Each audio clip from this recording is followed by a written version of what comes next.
It's coming on Christmas, December 1977, and I find myself working as a caregiver for a legendary and iconic Canadian artist who's living with Parkinson's disease in the later stages.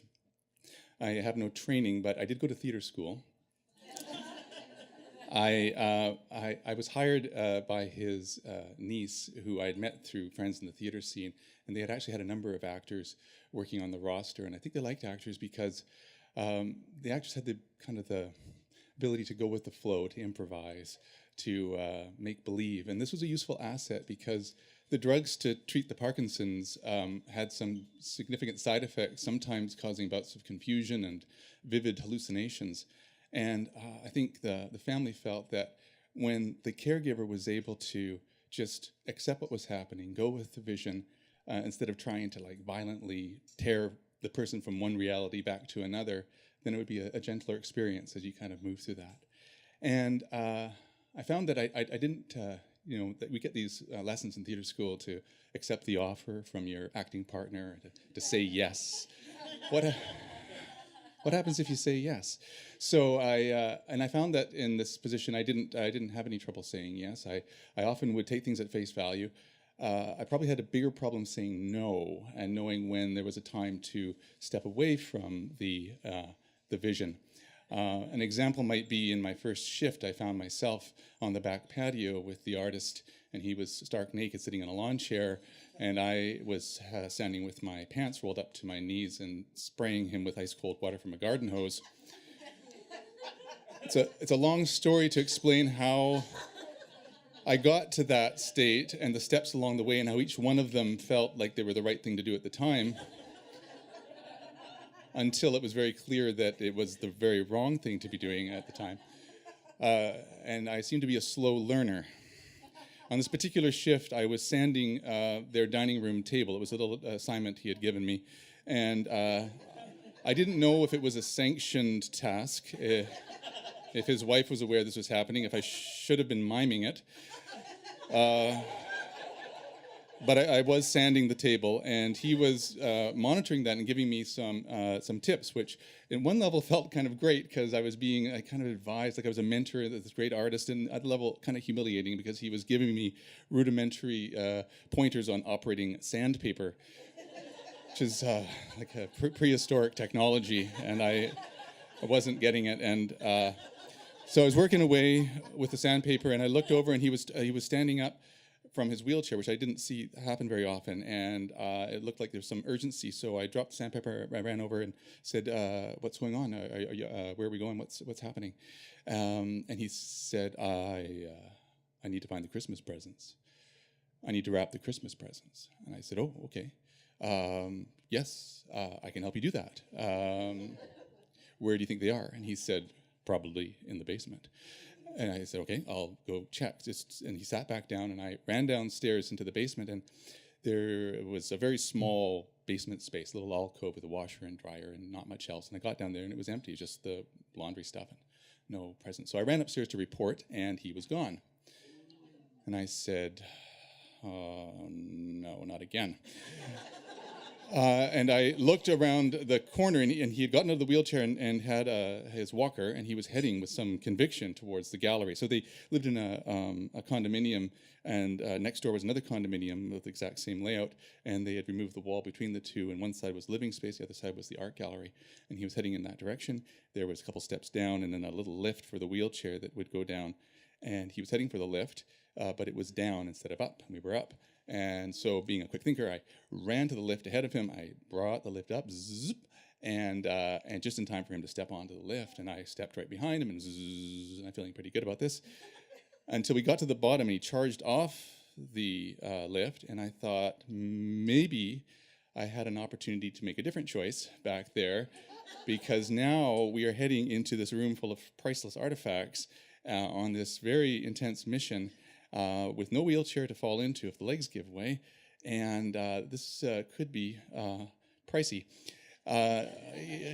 So I catch up with him, and he's in a confrontation with an easel, telling it to get the hell out of his way.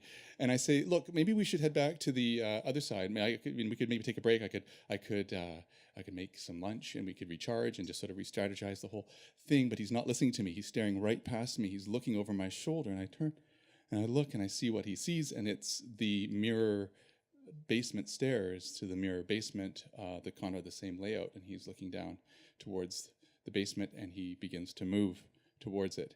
And I feel like this is starting to look like a really bad situation unfolding in front of me.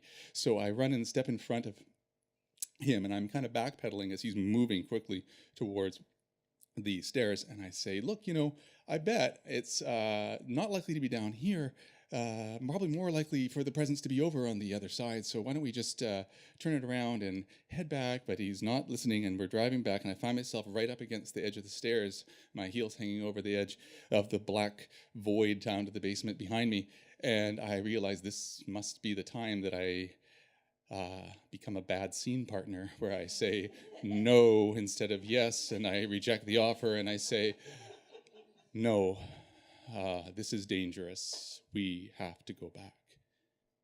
And he turns away from me, turns 180 degrees away from me, turns his back to me, and he just sort of jettisons the walker into space and does a trust fall into me and begins to push me back towards the chasm behind, and begins pushing with all his might. And he's very big. He stood over 6 feet tall and weighed 270 pounds. And I grab onto the railing and I try to push back, and I'm holding on, and he's pushing, and then he begins to angrily jab his elbow into my ribs, and I feel my grip slip, and I'm sliding back, and I never really had much in the way of upper body strength. And I'd been sanding all morning, and I am sliding back down, and I'm sort of hinging back over the open black space behind us, like a drawbridge or a dentist chair, and he's on the chair, me, and going back, and we're tilting back and back and back, and there's no return from this, and we cross the event horizon into the black hole. And as it's happening, I see him just reach up and turn the light switch on as we go down and melt onto the stairs. And we are down head first. He's on top of me. We're like a two-man luge with no luge. Or I'm the luge. And he's riding me down the stairs in this super slow-mo trip down into the basement. And we actually round a corner, and we come down, and we end up on the floor in a heap, and he's on top, and I'm underneath. And it probably it doesn't need to be said, but there's no Christmas presents down here. It's not even a washer and dryer. It's just an empty space. And I'm under him, and I call out because I remember that his niece's partner was supposed to be coming by sometime that day to do some work in the gallery. So I call out desperately, Rory, Rory, Rory. And this bone-chilling, calm voice comes from on top of me. He says, Rory can't help you now. And I say, I don't think I'm very good at this job. And so Rory does eventually, in 20 minutes, show up and finds us down there and extricates me from under him. And with the help of a neighbor, lifts the artist back out of the basement. I run and grab the wheelchair, and he gets put back in the chair. And they leave me alone with him, and I'm trembling, and I think, how am I going to get through the rest of this shift? And he looks at me. First time we made eye contact in quite a long time today. And he looks at me and says, so, what's for lunch? And I realize we're back. I don't know where we had been, but we've returned. We arrived, and everything is sort of dissolved. And I said, anything you want. And he said, how about a sandwich? And I said, yeah, sure. And so we moved back into the other side, and I made him a sandwich, and I cleaned up the kitchen. He sat at his drawing table and ate and said, that's a pretty good sandwich. And I said, thank you. And then I was putting on my clothes to go, and his wife came home, and she's this amazing, elegant French woman, comes sort of just drifting into the room, and she kisses her husband and sees me, and she says, are you getting ready to go? And I said, yes. And she said, thank you very much. And I said, don't mention it. And then she said, did you get the Christmas present? And I looked at the artist and I said, I am not aware of any Christmas presents. And she said, yes, it's around here somewhere. Oh, here it is. And on the dining room table that I'd been sanding was a box. And she takes the sandpaper off the box and opens it up. And there inside is a stack of these calendars that they had made, these printed, limited edition prints of one of his great works, this embossed image. And they were giving them to all the caregivers. And she hands it to me and says, Merry Christmas. And I said, Merry Christmas. And I looked at the artist and I said, Merry Christmas.